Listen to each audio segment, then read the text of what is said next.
Hey fam, salam. Hope you're doing well. Happy Ramadan. I wanted to run some things by you about how I feel now wearing the niqab and hijab and kimar, how I feel wearing the religious garbs, and how I really am attached to it now.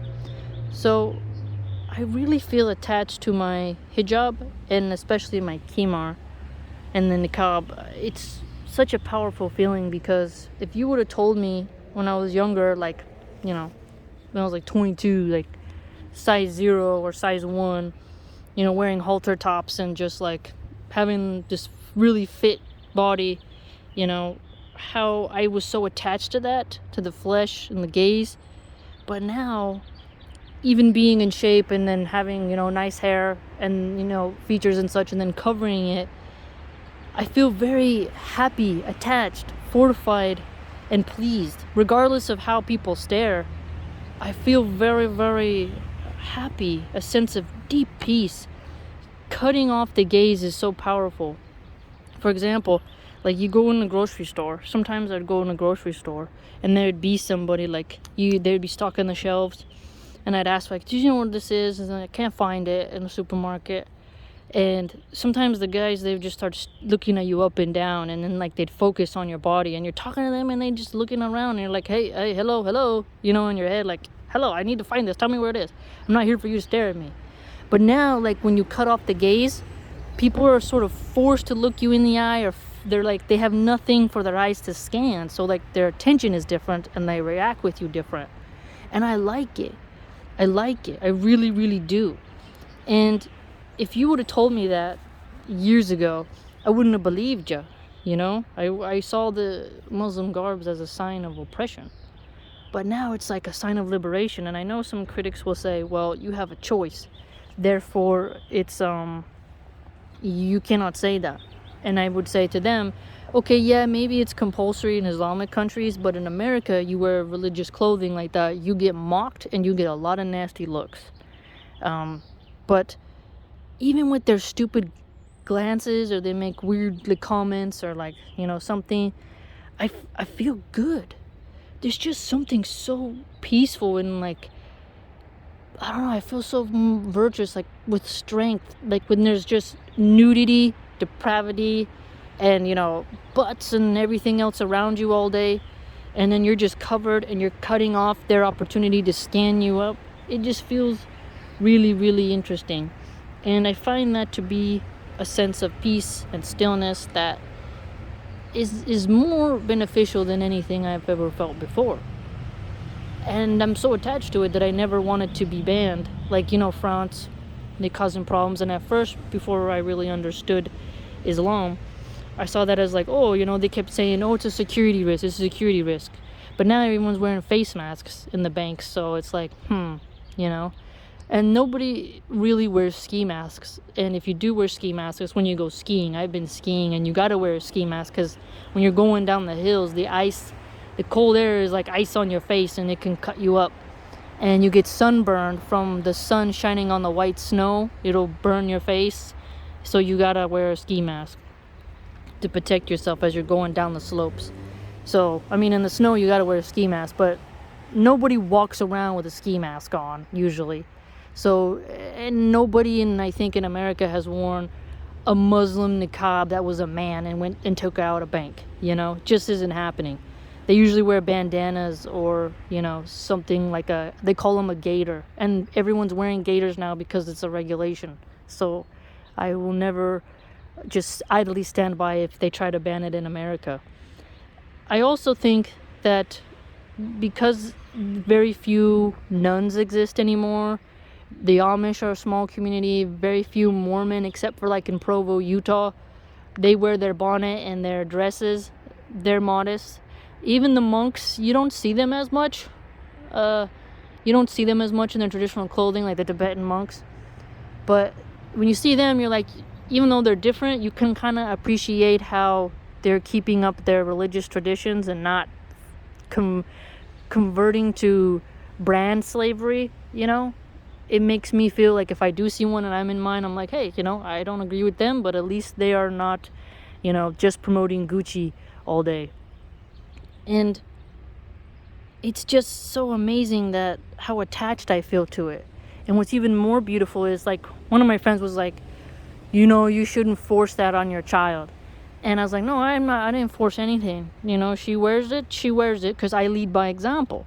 So, for example, when I bought my Kimar and I opened it up, my little one was like, can I have one, Mom? And my heart melted because I didn't tell her to wear one. I didn't tell her I was going to get her one. But she asked, and she asked me more than once. And so I got her in niqab, and she wore it, and her eyes lit up, and she went and looked in the mirror because I have a mirror on the back of the door, like, your door to your bedroom. And she went and looked at it, and she was like, can I wear it to school, Mom? And my heart melted, but I was like, honey, you might get made fun of. So maybe we'll start with wearing it to the masjid when they open up again. They're still closed. They've been closed for a year. It's all on Zoom, and I'm getting kind of upset. They let the bars open, but they won't let people go to religious places, and it's really starting to make me angry.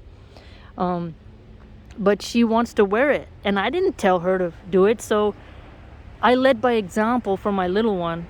While other parents are having their kids take pictures of them sexy for Instagram, my kid is trying to mimic my modesty of Islam on her own without me pushing her.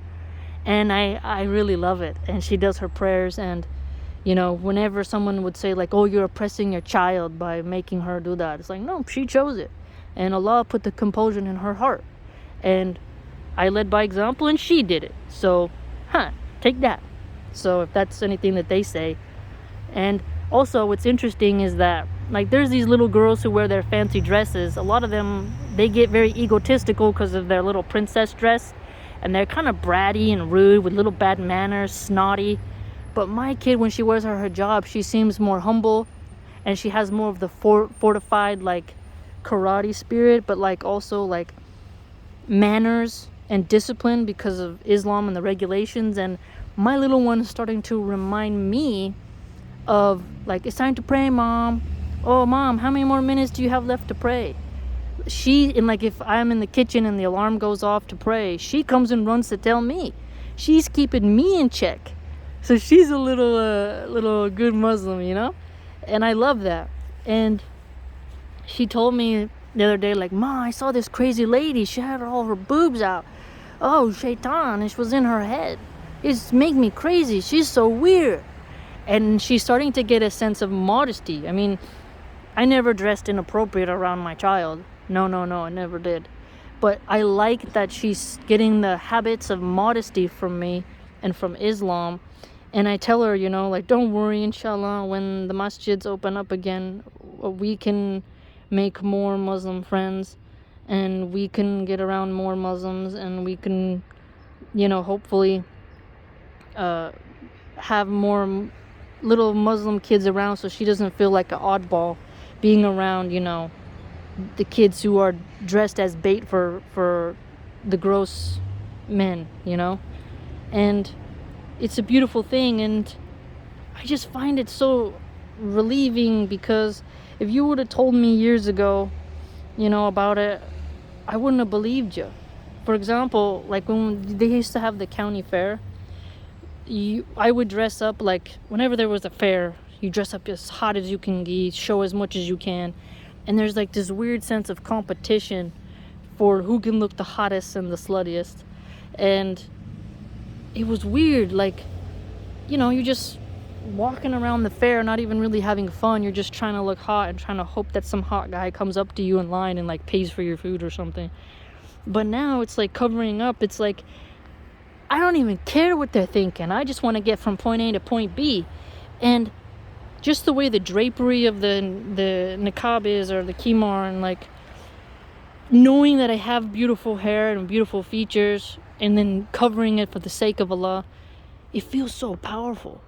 I'm telling you, like, it's amazing how Allah can change you, because I used to get my ego from exposure, but now I get my humbleness and strength from covering.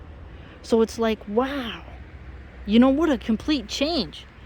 What a complete change. And another example is, like, when I was younger and I was in the street gang, I wore Dickies, and those the male Dickies, they're a little bit bigger, and I'd crease my pants, and I had one of those male checkered button-up shirts, and then that was the female chola clothing. I don't know if you've ever seen that, like a East LA chola, means gangster. I didn't dress like sometimes you dress like a hyena, they would call it, where you have like a halter top, tight pants, your hair down. But then most of the time I would dress like, it was pretty male clothing. But I noticed something. I was analyzing my own psychology. When I would dress like that, it's because I wanted to cover up with bigger, looser clothing, and I didn't really understand what it was. But inside, I think it was something that was a road to getting me to want to be more modest, right? Because with the chemo, everything's covered up. You're not seeing anything. And it's like a sense of power. I don't really know how to explain it. And now it's like, with the loose covering clothing, it's more special and spiritual. And it gives me a sense of self. It gives me a sense of freedom, a sense of just straight happiness. And for example, like there's this little kid. He's like a beach boy surfer kid. Like in California, you got the surfers. He's like blonde, shaggy hair to their shoulders. They have like the surfer look. And he sees me all the time when I go to the schools. And he always looks at me like, oh, wow. Like with admiration, like, I don't know, like not an alien, because that'd be more negative. But just like, whoa. Like his eyes get big, and it's like I'm leading by example. And they're probably going to be like, why does she have that on her head? And then you can explain kindly. Some kids will say something rude. There was a couple kids who are like, made weird faces, but they don't have good manners. You just got to leave that alone. But the other kids is like, you lead by example. And I notice some women, they'll come in front of me and will like pull their pants up extra tight or flip their hair, doing women peacocking, they call it, fluffing their feathers and stuff. But I look at the ground, gaze away, close my eyes, look off into the sky, and I completely cut them off like they don't exist. And it does something to their psychology, I notice, because they see me as oppressed and them as liberated, when I see myself as content, self-sufficient, and happy. And truly, it has been a really wonderful experience. I don't really know how to explain it, but there would be no way I'd want to go back, right? Just no way. No matter how perfect abs get, or how perfect my shoulders get, or calves, or quadriceps, or gluts, it doesn't matter. I'm still gonna be wanting the modesty.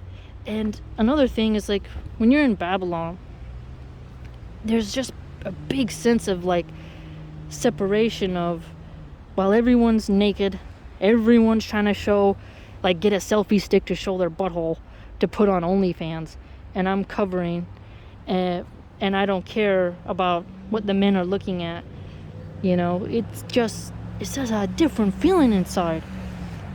I mean, I really like it. And here's another thing. Maybe this is me being a bit nerdy, but think about, like, the men in Rome, the senators, they used to wear, like, their togas and stuff, right? They're in the Greeks and stuff. And they used to wear the drapery. And I really liked that look, even though I'm not a man, right? I'm just saying.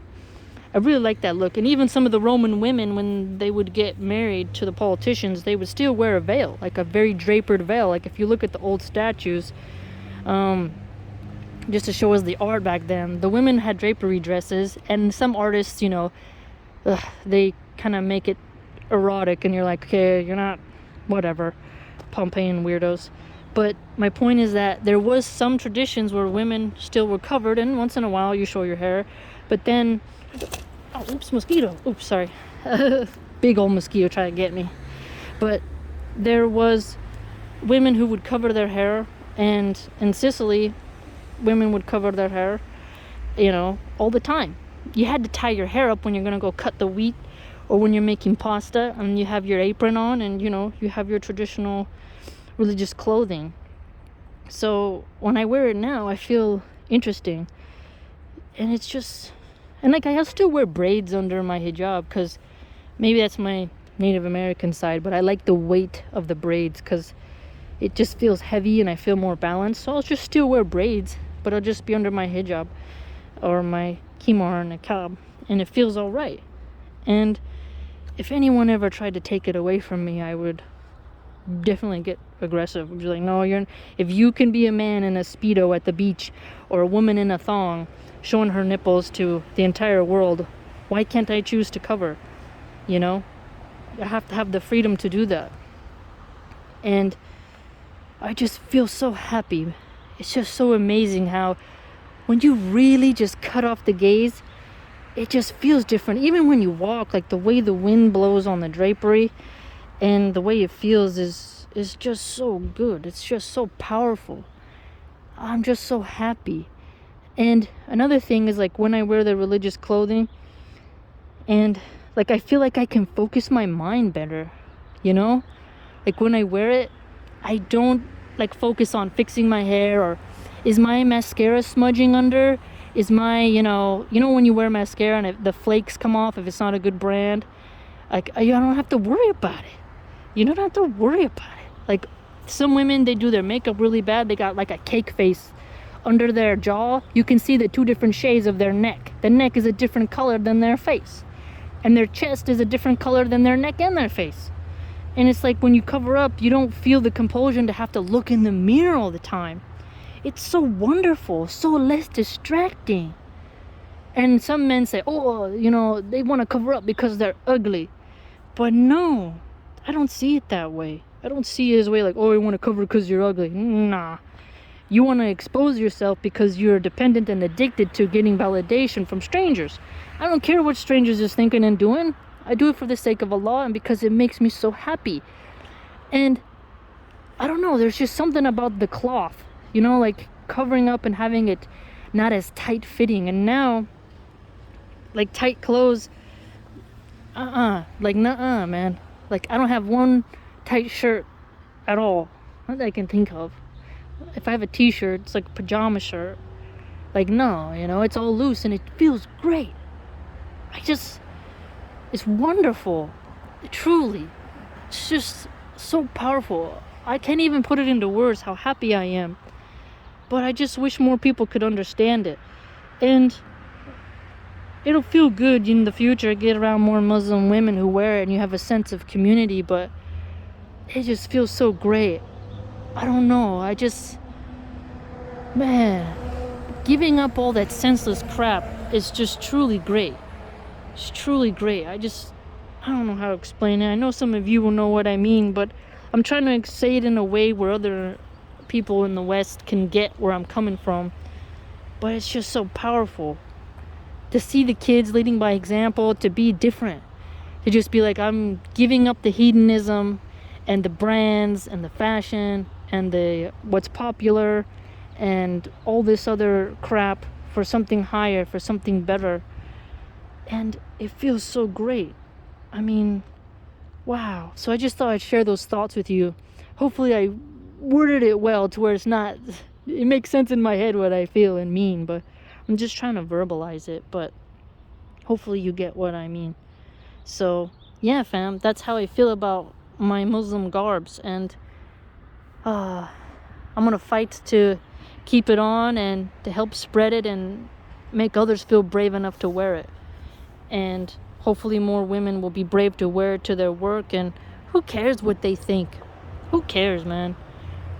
Some women show everything when in reality they should cover up because you don't want to see what they got. I don't want to be rude, but sometimes people should cover up. I don't want to see everything against my will. But yeah, fam, that's what I think.